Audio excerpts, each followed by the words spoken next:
Praise the lord. అతి శ్రేష్టమైన యేసుక్రీస్తు నామంలో మీ అందరికీ ఉదయకాలపు శుభాలు తెలియజేయుచున్నాను. ఈరోజు దేవుడు మనకు అనుగ్రహిస్తున్న అతి శ్రేష్టమైన వాగ్దానము ద్వితీయోపదేశకాండము 28వ అధ్యాయము 14వ వచనాన్ని చదువుకుందాము. యెహోవా నిన్ను తలగా నియమించును గాని తోకగా నియమింపడు. ఈరోజు దేవుడు శ్రేష్టమైన వాగ్దానం మన జీవితంలో అనుగ్రహిస్తున్నారు. మన దేవుడు తలగా నియమిస్తాడు కానీ తోకగా నియమించడు. శ్రేష్టమైన స్థితిని ఇచ్చే దేవుడు. ఎవరైతే ఆయన మాట శ్రద్ధగా వింటారో వారిని దేవుడు తలగా నియమిస్తాడు. శ్రేష్టమైన స్థితి, ఉన్నతమైన స్థితి ఆయన కలుగు చేస్తారు. గొర్రెలు కాచుకుంటున్న దావీదుకు దేవుడు ఉన్నతమైన శ్రేష్టమైన స్థితి ఇచ్చాడు, తలగా ఉంచాడు.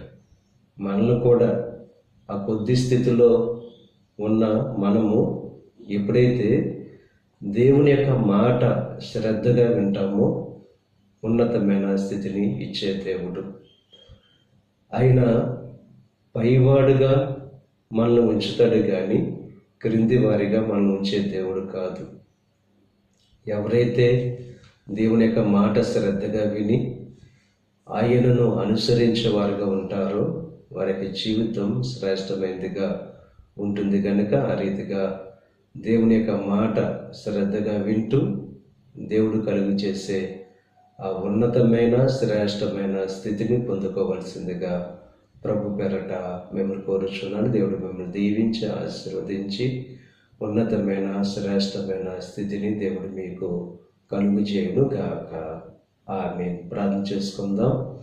పరిశుద్ధుడా, మహోన్నతుడా, నీ యొక్క కృపను బట్టి దేవా, ఇక ఉదయకాల సమయంలో నువ్వు అనుగ్రహించిన అతి శ్రేష్టమైన వాగ్దానాన్ని బట్టి నీకు స్తుతులు చెల్లిస్తున్నాం దేవా.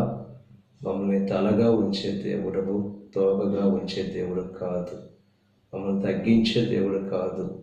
తగ్గింపులో ఉన్న మమ్మల్ని హెచ్చించే దేవుడు కనుక దేవా, నీ ఎదుట దీనత్వం కలిగిన వారుగా ఉంటూ నీ మాట శ్రద్ధగా వింటూ నువ్వు కలుగు చేసే శ్రేష్టమైన స్థితిని కలుగు చేయండి.